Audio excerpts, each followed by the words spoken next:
Yes, brother. So I'm asking on the behalf of non-Muslim brother. Okay, we'll allow that. So he's like an atheist. He doesn't believe in God. And what he said that we don't believe in Quran and you should not believe in God. Why in this 21st century you're believing in Almighty God? This in modern era, the science technology is that much higher. Then why should you believe in God? You should not believe in God. You should do what is better for human beings. Thank you. The brother asked the question on behalf of his friend who's an atheist, that why believe in God in this age of science and technology, be a good human being. Brother, the first thing I'll do is I'll congratulate your friend. Why? Because most of the human beings, unfortunately, they are doing blind belief. He's a Hindu because father is a Hindu. He's a Christian because father is a Christian. Some people are Muslim because the father is a Muslim. This friend of yours, the atheist, is thinking. He may be coming from a religious background, but he may not agree that the God which his parents worship, they are worth being called as God. So the reason I congratulate him is because he has said the first part of the Islamic Shahada, La ilaha, there is no God. The only thing I have to do is prove to do illallah but Allah, which I shall do inshallah. So this person, half my job is done. To the other non-Muslim first, I have to prove to him the God is worshipping is false God. And then prove to him about true Allah subhanahu wa ta'ala. This non-Muslim is an atheist, half my job is done. He's already said the first part of the Islamic Shahada, La ilaha, there is no God. The only thing I have to do is illallah but Allah, which I shall do inshallah.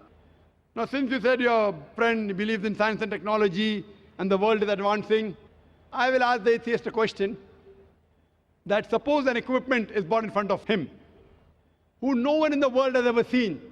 And if the question is asked to your friend, that who will be the first person who will be able to tell you the mechanism of this equipment who no one in the world has seen? Who is the first person? And the reply he will give, he may say that the manufacturer, or he may say the inventor, or he may say the creator, or he may say the maker. Whatever he says, it will be somewhat similar. Either creator, maker, manufacturer, inventor, whatever it is, it will be similar. And the second person is whoever the creator, inventor, manufacturer has told, he'll be the second person. But the first person would be the creator, the manufacturer, the inventor. Keep this answer at the back of your mind. Then ask him the next question, that how did our universe come into existence? So he will tell you that, today science is advanced and we have come to know that our universe was once a primary nebula. Then there was a big bang. There was a secondary separation, which gave rise to galaxies, the stars, the sun, the moon, and the earth on which we live. When did you come to know this? So he will tell you, it was in 1973 when a group of scientists, they described the Big Bang and the creation of the universe. So you tell him what you came to know hardly about 35, 36 years back is already mentioned in the Quran 1400 years ago in Surah Anbiya, chapter number 21, verse number 30, where he says, Avalam yaral lazina kafuru. Do not the unbelievers see anna samawati wal arda kan zaratkan saknahuma, that the heaven and the earth were joined together and we clove them asunder. Who could have mentioned this in the Quran 1400 years ago? So the atheist may say, maybe it was a fluke. Don't argue. Continue. Ask him the next question.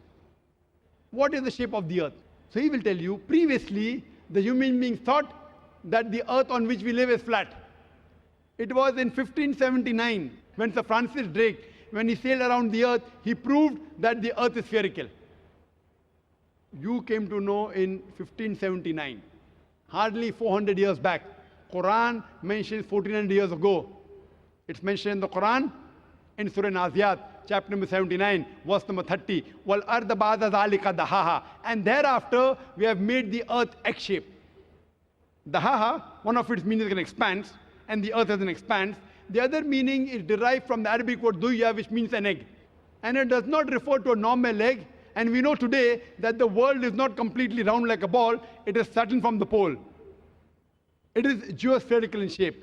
And the Arabic word dahaha doesn't refer to a normal egg. It specifically refers to the egg of an ostrich.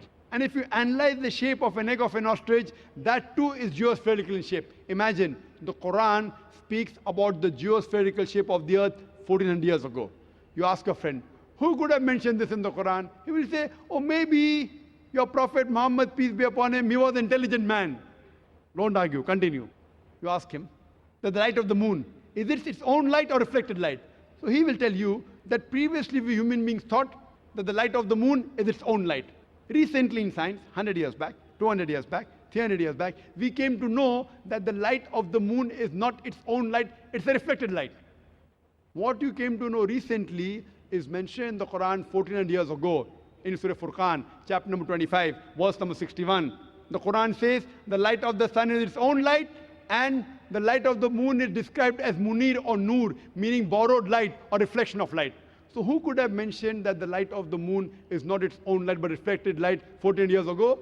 He may give a pause and say, okay, maybe your prophet was very, very intelligent. Don't argue. Continue. I learned in school that the sun, though it revolved in the solar system, in the galaxy, it did not rotate about its own axis. Is that what is mentioned in the Quran? No, that is what I learned in school. We were in 1982.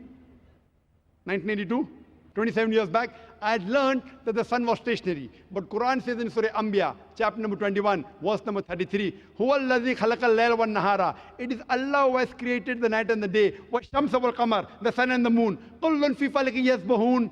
Each one traveling in orbit with its own motion. That is because yasbahun means it describes the motion of a moving body. So Quran says the sun and the moon, besides revolving, it even rotates about its own axis. And today science has come to know that the sun takes approximately 25 days to complete one rotation. Who could have mentioned this in the Quran 1400 years back, which we came to know recently, hardly 20 years back, 30 years back? He'll give a pause. Don't wait for the answer. You can continue.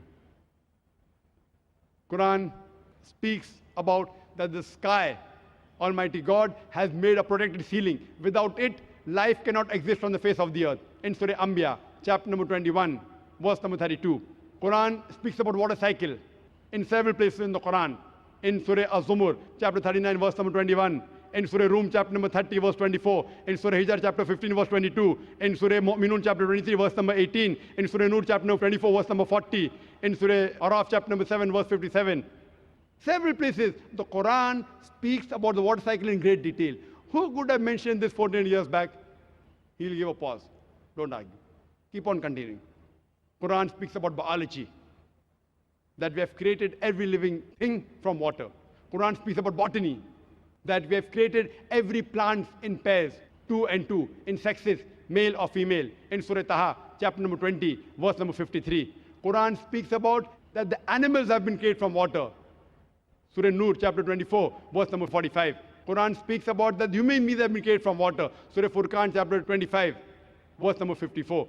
The Quran speaks about genetics, that it is the male fluid which is responsible for determining the sex of the child. In Surah Najm, chapter number 53, verse number 45, 46. And Surah Qiyamah, chapter number 75, verse number 37 to 39. The Quran speaks about embryology. The Quran speaks about geology. The Quran speaks about oceanology. You can give a talk for hours together. After every scientific sign mentioned in the Quran, ask your friend, who could have mentioned this in the Quran 14 years back? The only reply I can give you is the creator, the manufacturer, the maker, the inventor. This creator, this manufacturer, this inventor, we Muslims call as Allah, we call him God. So today, science is not eliminating God, it is eliminating models of God. La ilaha illallah. That's the reason a famous philosopher by the name of Francis Bacon said, little knowledge of science makes you an atheist, but in-depth knowledge of science brings you closer to Almighty God. So you can ask your friend to see my video cassette, Is the Quran God's Word? And Quran Modern Science, in which there are various other proofs talking about the existence of Allah subhanahu wa ta'ala. Hope that answers the question.